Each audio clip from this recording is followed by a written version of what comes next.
Today is day 23 of reading every single day for the rest of my life. We got Discipline is Destiny. I'm at page 166 of 300 and something. We got 30 minutes right here, starting now. Alright, let's get it.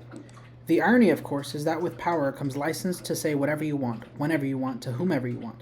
And yet is the discipline to not do those things that creates the presence that powerful people enjoy. It isn't easy to do, especially today. Not only does the ego want to talk, want to say what it thinks, but now we have technology that exploits ego and explicitly tempts you to share, to speak, to get in pointless arguments, to burst out with hot takes. Online or in person, we can't just sit there. We jump in because we think we're supposed to. We jump in because we don't want to seem dumb. Even though by speaking we risk moving all doubt.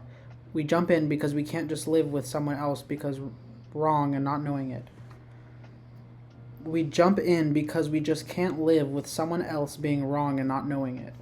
Where does this get us? Usually into trouble. Rarely does it make any sort of positive difference. Never does it help us with our main thing. It's almost always a distraction from that main thing.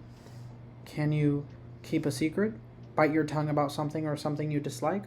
Get something else to deliver the news? Can you get up with being misunderstood? Can you put up with being misunderstood? It's a balance. While each of us needs to cultivate the courage to speak up and speak the truth, we also need to develop the self-discipline to know when to stay focused and when to shut up, and how to measure what we do and what to say with the utmost economy. You don't have to verbalize every thought. You don't have to always give your opinion, especially when it's not solicited. Just because there is a pause doesn't mean you have to fill it. Just because someone else is talking doesn't mean you have to jump in. You can sit with the awkwardness. You can sit with the silence to your advantage. You can wait and see. You can decide not to speak through words at all and let your work speak for you. Angela Merkel famously uses almost no adjectives in her speeches. It's funny. But when she speaks, you listen, because you know that every word is there for a reason. Cato chose to speak only when he was certain that his words weren't better left unsaid. Better to the thought foolish or simple that to make a fool of yourself, to prove that you don't actually have anything to say. Regret what you didn't say, not the other way around. To be imprecise with language, to fall prey to what now call semantic creep, exaggerating and misusing important words until they have no meaning. This is the mark of not just a sloppy thinker, but bad temperament. When you talk, it should matter. When you say something, it should mean something. Remember, free speech is a right, not an obligation. 2 ears, 1 mouth, Zeno would remind his students. Respect that ratio properly. Let them wish you talked more. Let them wonder what you're thinking. Let the words you speak carry extra weight precisely because they are rare. You can answer the question with, I don't know. You can ignore the insult. You can decline the invitation. You can decide to explain your reasons. You can allow for a pause. You can put it down in your journal instead. You can listen. You can sit with the silence. You can let your actions do the talking. You can listen more than you could talk. You can speak only when you're certain it's not better left unsaid. Of course you can, but will you?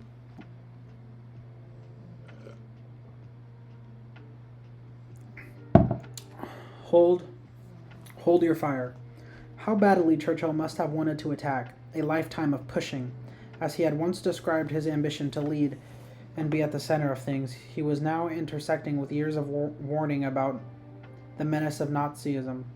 Churchill had been out of power for a decade. He had been hoping, dreaming, scheming for this moment. Now it was his. The German had overrun the French in the early summer of 1940, and now the French leadership were pleading with the British to throw the Royal Air Force into the mix. Italy, sensing French defeat, had joined the fight and declared war on both of them. A world war had arrived. Here's the decisive point. Maximum Weygand, the supreme commander of all the French forces, pleaded with Churchill at a meeting outside Paris. They were down to their last quarter of an hour. The British ought not to keep a single fighter in England. Churchill heard him say they should all be sent to France, to a man of boldness and daring, a man who had predicted this terrible scenario. Newly ensoiced with all the power of a prime minister, this must have been an urgent, monumentous opportunity. Would he rush into the fray? No, he would not. This is not the decisive point, Churchill replied after pausing to reflect, balancing courage and self-discipline in his foreboding sense of long, hard road ahead of him. This is not the decisive moment. The decisive moment will come when Hitler hurls his Luftwaffe against Britain. If we can keep the command over the air over our island, that is all I ask, when we will win all back for you. Whatever happens there, we are resolved to fight on for ever and ever and ever. Almost every part of him must have wanted to say yes. All the pressure was directed at him to do it. Millions of lives hung in the balance, and untold destruction too. And yet he gathered up the quiet fortitude to rebuild an ally, to deny them what must have felt like their last and only hope, and to save his planes for the Battle of Britain. A decision that history proved more than correct. Could you have done this? Could you trust yourself enough to stand alone?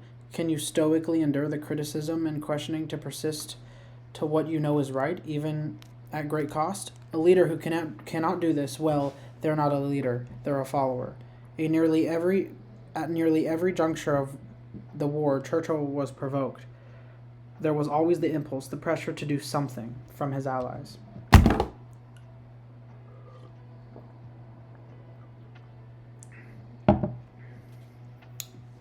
From the British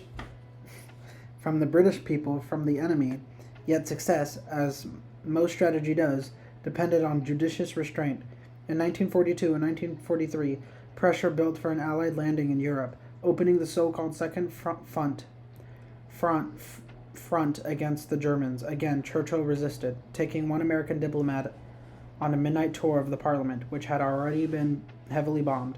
Churchill explained why he had to oppose rushing in. When I look across the well of this house, he said, I see the faces that should be here. I'm just a sport because my contemporaries are dead. They're dead at the Passchendaele or the Somme, and we can't endure the discrimination of another British generation. Politically, supporting an invasion was the easier thing. The troops wanted it, the people wanted it, but Churchill was haunted by visions of dead British soldiers floating in the surf of France's beaches. Stuck face down in the muck of Belgium's wetlands, he knew they would get only one chance to land on the continent. This wasn't something that could be botched. He held off the forces and treaties from his allies for nearly 2 full years, not because he was afraid to fight, but because he knew the troops needed more time to practice and prepare. In fact, that's what the landings in Italy in September 1943 would prove, both of which were costly demonstrations of which and the principal's training for how difficult a successful invasion of France would be. On June 6, 1944, the Allies landed at Normandy, with the British Second Army, including more than 60,000 troops, leading the entire eastern flank of the invasion. This was it. With intense focus and remarkable self-discipline, Churchill had done more than wait for the right moment. He had made the moment right. Our drive prods us. FOMO dogs us. Doubts torture us. Everyone else has already jumped in. What if we miss our moment? To resist the pressure requires real mental discipline. Sometimes we have to raise our hand, not to give the signal to go ahead, but wait for it. Wait for the absolute bottom or top of the market, even as everyone shouts that you're crazy, that you're stupid, that you know it's that it's not quite time. Wait for the perfect job for your talents as you turn down the promotion to hold and contract negations to what you know you're actually worth. Wait until you see what the whites of their eyes. Resist the bait your competitor is putting in front of you. Lure them into a trap of your own. Resist the temptation to interrupt your opponent as they hang themselves. Put the time on something classic or transgressive or shudderingly bold, even as you miss out on capitalizing on present trends that everyone insists are the future. Rest early in the season that Spurs did, so you can peak at the exact right moment. Wait for your reserves, so you can mount on the attack that will actually succeed. There's an old idea that goes all the way back to the Stoics, but was wonderfully expressed by the English poet John Dryden. Beware the fury of the patient man. There is an old idea that goes all the way back to the Stoic, but was wonderfully expressed by the English poet John Dryden. Beware the fury of the impatient man.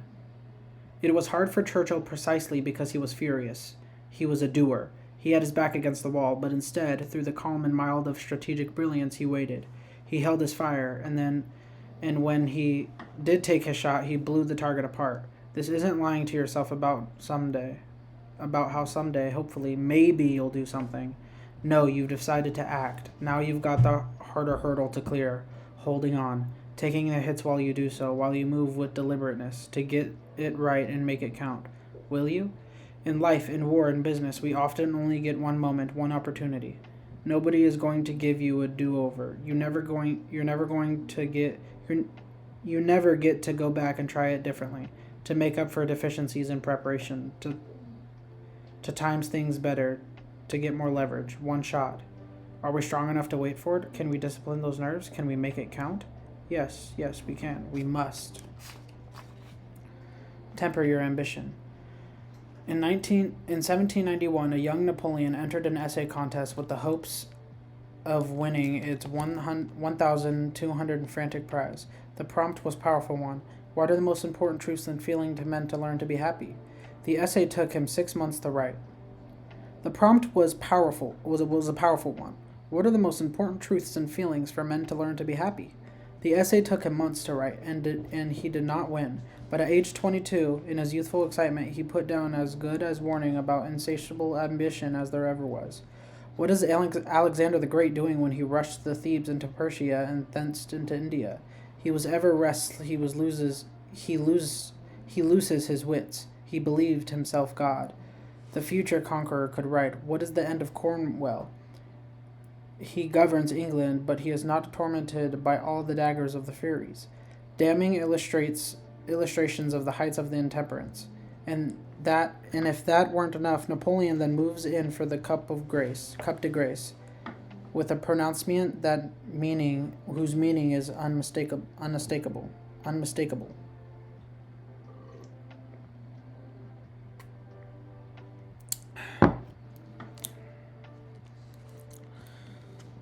Ambition, which overflows governments and private tunes, which feeds on bloods and crimes. Ambition is, like all ordinate passions, a violent and unthinking fever that seizes only when life ceases, like a conflagration which, fanned by a pitiless wind, ends only after all has been summoned.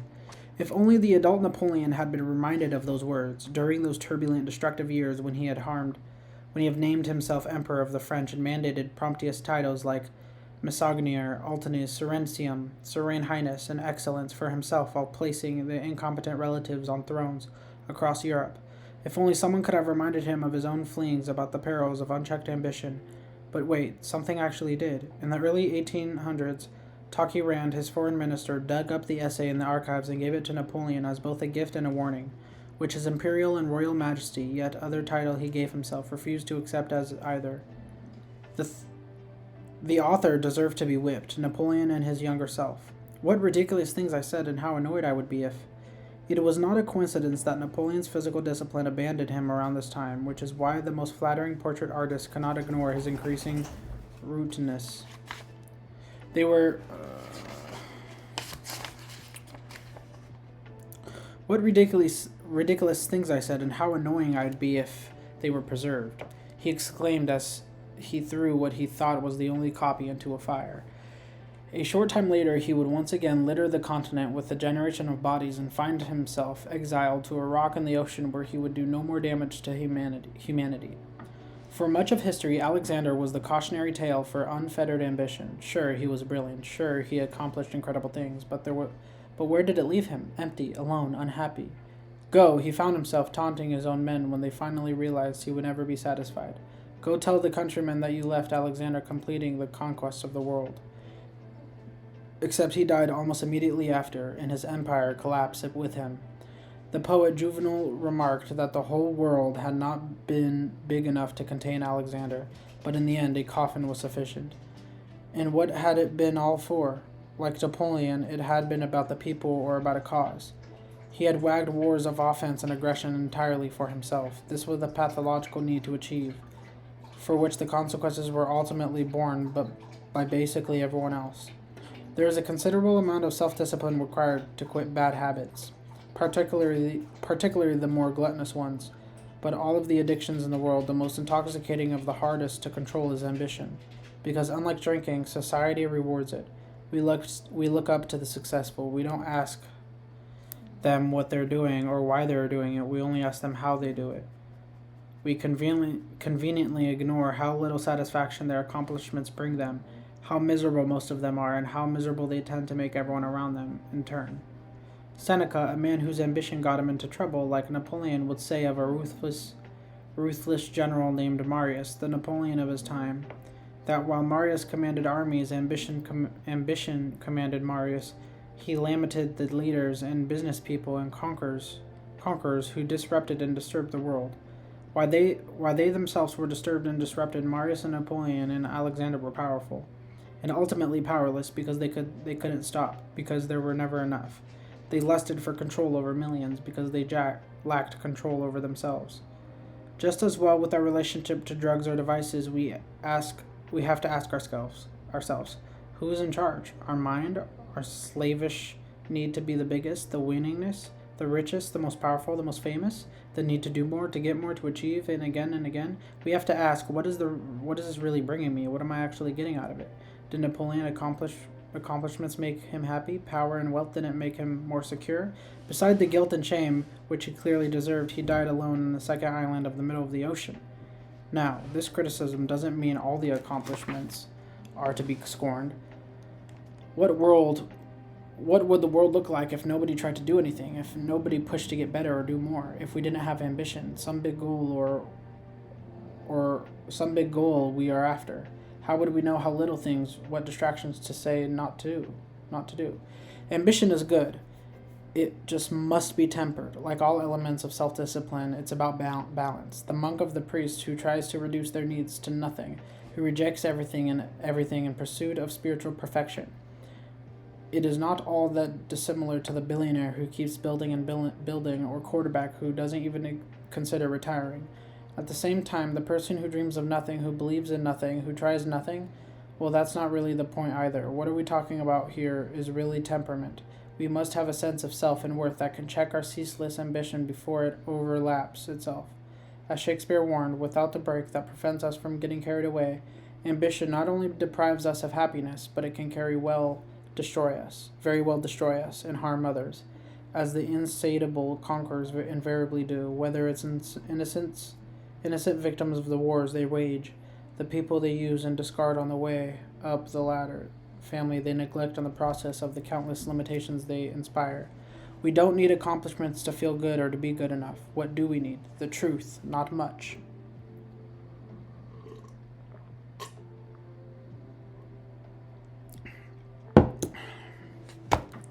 Some food and water, work that can challenge ourselves with, a calm mind in the midst of adversity, adversity, sleep, a solid routine, a cause we are committed to, something we're getting better at. Everything else is extra, or worse, as history has shown countless times, the source of our painful downfall.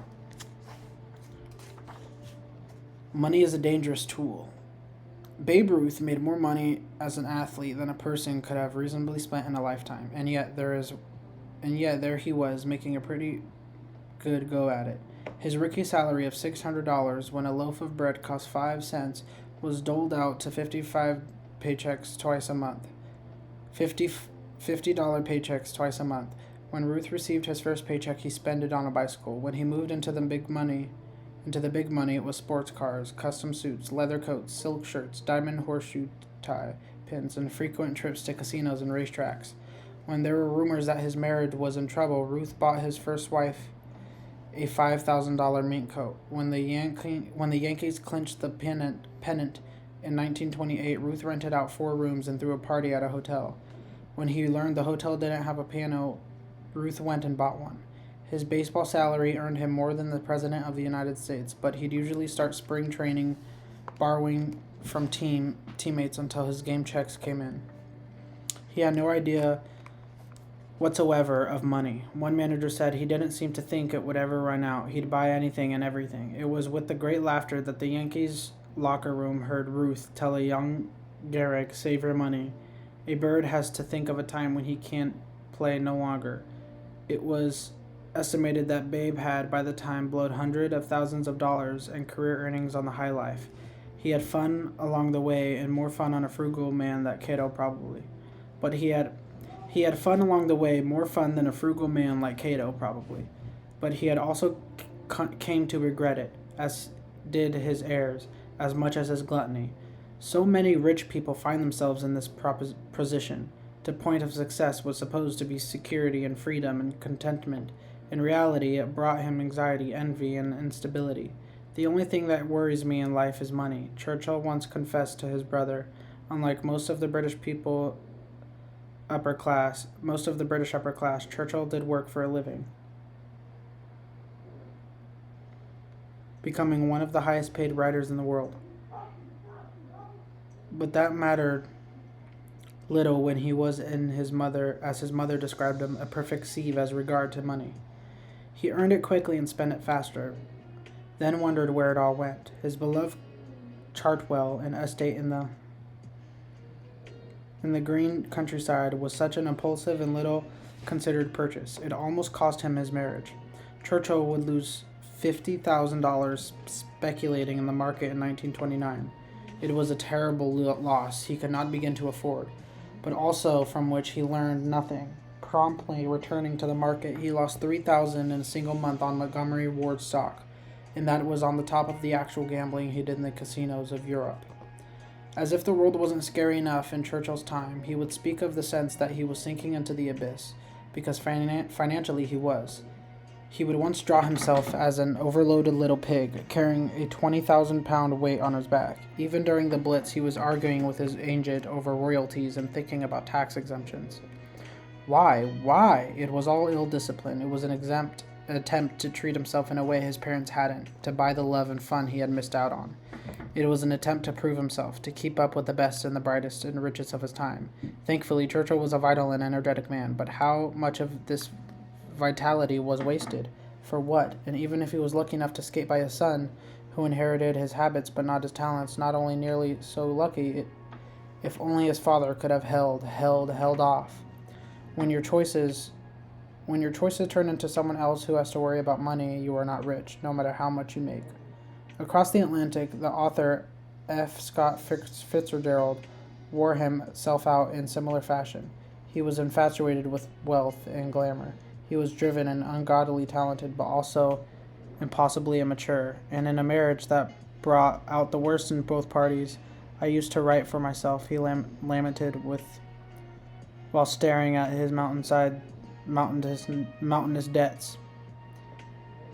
I used to write for myself, he lamented while staring at his mountainous debts. Now he wrote to keep the collectors at bay, to dig himself out of a hole with his editors of his friends. It destroyed his confidence, stole from the love he had for his craft. Despite lifetime earnings of what would be millions today, he would die essentially broke in a hotel room, alone. His fortune was gone, and it had come at the cost of many years of what great writing. That poor son of a bitch, Dorothy Parker said as he looked down at 44-year-old Fitzgerald in his casket. What struck her most was his worn and wrinkled hands, quietly evincing the toll of all the excess, of all the indulgences, something not even the most skilled embalmer could hide. If you have money, spend it. The problem is people spend they don't have to get things they don't need at the price nowhere near worth the cost. Luckily, Churchill had just enough self-control, or perhaps good luck, that he never went fully over the edge. He never found the bathroom of that abyss, but it was a close call, and how different the fate of the free world might have gone if he had. What makes you think you can afford that risk, that you're so talented the spigot would have turned off, that you could burn the candle at both ends, that you won't be corrupted by endless need for more and more and more? It's worth taking a minute to clarify that living beyond one's means isn't the only form of reckless money management.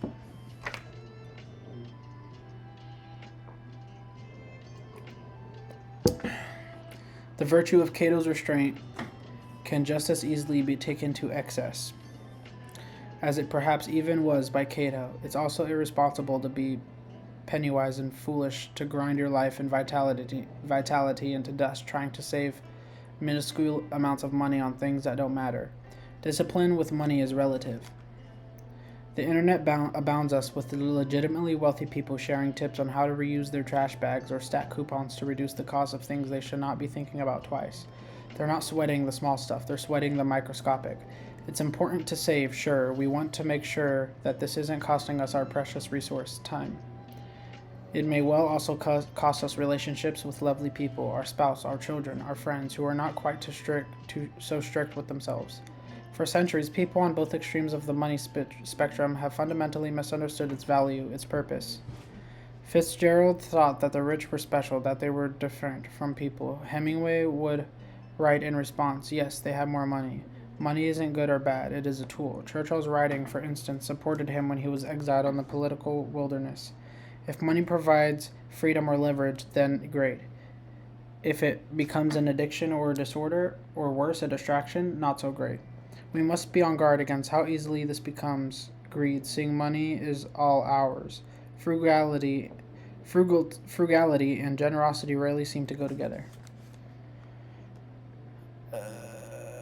Like any powerful tools, money also has its danger and must be wielded safely and consciously, and it is not for the weak minded. Money doesn't buy happiness, but it can also buy you out of some frustrations, nor can it give you freedom. You are also dependable on it to provide you the things you don't need, or more than any reasonable person should actually need.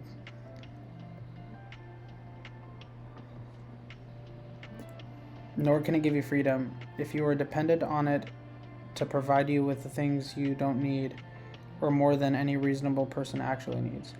The problem is that many of us tell ourselves that someday we'll be beyond this, that if we can just earn enough, be successful enough, we won't have to consider any of it. We will be beyond moderation and financial conscientiousness, and we will have transcended the everyday worries of the common man. We can just do what we want and when we want, as much as we want, because we'll be good, we'll have arrived. Here's the thing, this never happens. Fuck you money is chimera, you never get it. Nobody does. Poor people have poor people problems and rich people have rich people problems because people always have problems. You're always going to be subject to the necessity of self-discipline, or at least you'll never be immune from the consequences of ignoring it. And is fuck you money really such an admirable goal anyway? To have so much money you don't have to care about anyone or anything? That's not virtue, it's childishness. All you really need is enough money to be comfortable enough to politely say no thanks. I'd rather not to have to do anything for a buck that's contrary to your values. To be able to stick with your main thing.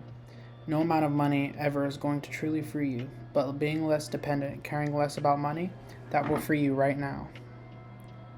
There's a quip from the Stoic Maximus Rufus, who, dealing with particularly frustrating person greeds, paid him quite a bit of money to go away. When a follower objected and pointed out the man's many faults, Massimo simply smiled and said, "Money is exactly what he deserves, but this can cut both ways. Plenty of people have made plenty. It doesn't have to make them worse." Louis Gehrig and Babe Ruth were both in the 0.1%. Queen Elizabeth and King George V inherited the same priceless jewels and fortunes. We decide which direction we'll go, better or worse, a luxury or a burden. We didn't know much. There wasn't much he held for certain, but he was sure he said that we cannot remain as we are. It doesn't matter who you are. It doesn't matter what you've done. Nobody is as good as they could be. Nobody is perfect. Everybody can improve. There is few self-fulfilling prophecies more important or more dangerous than this. If you think you have room to grow, you do and you will. If you think you're as good as you can be, you're right. You won't get any better. It has been said that Tom Brady, the greatest quarterback in history, the youngest and the oldest to win a Super Bowl, isn't obsessed with winning. That's not what he focuses on. He's obsessed with improving the accuracy of his touchdown passes in the fourth quarter.